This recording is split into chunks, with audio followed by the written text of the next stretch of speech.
Hello everyone, I'm Josh, and in this episode of Beyond the Rig, we're going to show you what it takes to go on behind the scenes in building an exhibition stand. Now, a seemingly impossible task for some is going to be made possible thanks to our expert team and of course our partners at Humber eSports. So in this video, follow along and we'll show you what's happening behind the scenes.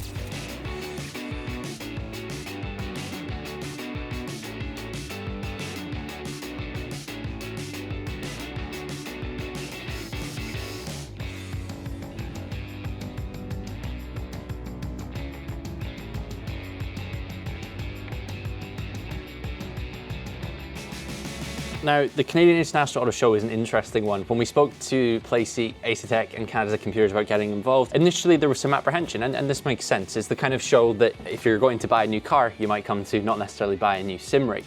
However, what we've learned over the years with SimStaff and what I've found is that sometimes you need to go where nobody else is going in order to kind of draw the biggest crowd and stand out from the crowd.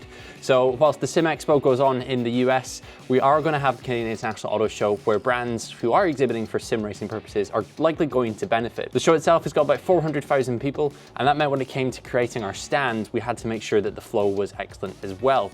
You'll see some designs which were initially kind of conceptualized up on a smaller scale, offering a retail area, some gaming areas, and a little bit of social space for meetings and that kind of thing. Since then, we've changed things, and we've now given ourselves a bit more room, removing that retail area, and really just allowing the flow of the stand to be a bit more natural. It means people can try out the Formula style rigs, they can try out the Sensation GT rig, or they can even try out the Instinct if they want something a bit more compact.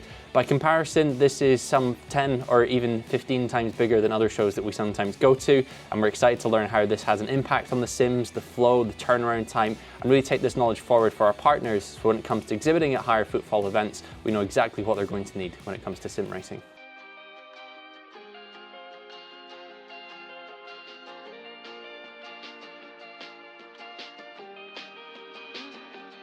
Now, when it comes to designing a stand for an exhibition, there's plenty of things to be considered. Not only does the stand need to look appealing to draw people to it, but the customer flow needs to be there as well. We want people to be able to jump in and out of the simulators. Then you add in the fact that the equipment there needs to be great, so they have a great first-time experience. And of course, it's all tied together by the incredible people working on the stand. So plenty of things to be balanced, and it's important that we get it right for this show.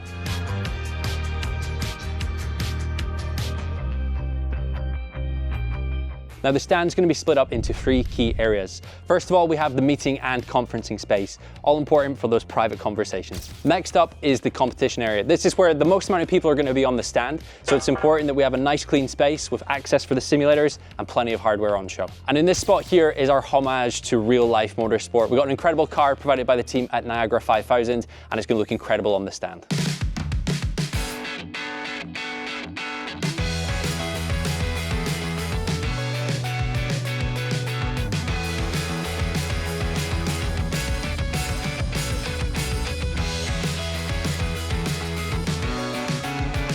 Now, one of the biggest considerations when it comes to event planning is power. I don't mean horsepower. Each of the simulators we have on the stand here for this show packs an incredible 1200 watts between the steering wheel, the pedals, the monitor, and of course all the peripherals to go with it.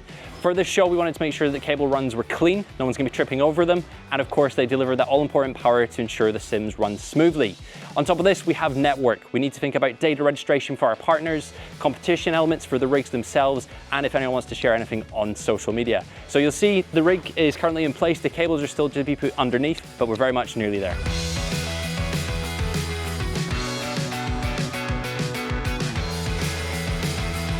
So I'm just backstage. We are in the middle of setup here on one of the days for the event, and we're facing a challenge with the simulators.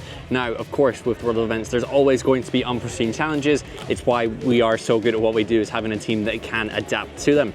At the moment, the sims are having a weird issue. They're stuttering quite heavily, and of course this means when people are dropping frames, they're going to notice it and they're not going to have the best sim racing experience. The guys have been working hard. All the sims have got sufficient power going to them. There's sufficient support from drivers and hardware, but it turns out it is antivirus software. Norton is working its magic and has caused us some issues with the simulators. So quick fix, thankfully, and the sims are back up and running. People are back on track. But it just goes to show that when it comes to setting up events, even if you have everything prepared, there can always be a curveball. Now, the first bundle we have on the stand is our Formula Student bundle, is what we call it. Now, this is a lovely simulator set up with Playseat Formula Instinct as the frame.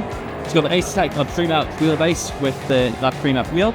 and of course the premium package too. But with it, Canadian Computers have hooked us up with an incredible PC and a nice Samsung 27-inch monitor, so it's going to give you all that you need to go racing, but with our hefty price tag to it with it. It's nice and compact, super adjustable, a great setup for those looking to get started.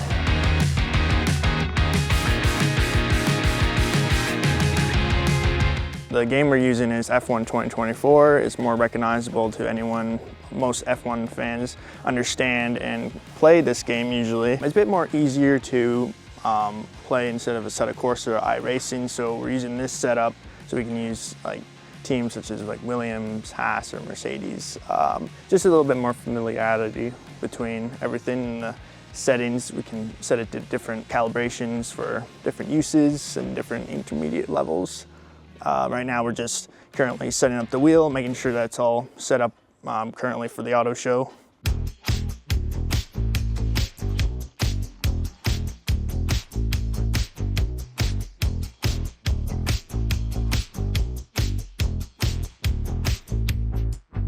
So we're here for day 2, which is of course the press and media day.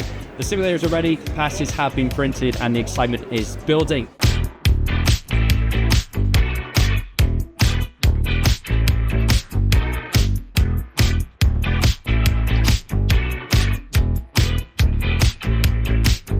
So here we are with our latest top of the leaderboard. The guy asked, is that it already? He was done so quickly. Congratulations, first of all. And how did you find the steering wheel and pedals? It's great, and the pedal feels great here. And it's so professional, great, and it feels so good. It's like driving a real car. Yeah, absolutely. And what do you think of the seating position? Quite comfortable as well, right? Yeah, it's really like the real life F1 sitting position like this one. It feels great. Amazing. And yes, so the prize, if you haven't heard, so you win 2 tickets to the Niagara 5000 car show, plus a hotel stay this summer. So hopefully you've kept your calendar clear, because you might just be winning some prizes. Amazing. Thanks so much for coming down, man. I appreciate it. Thanks so much.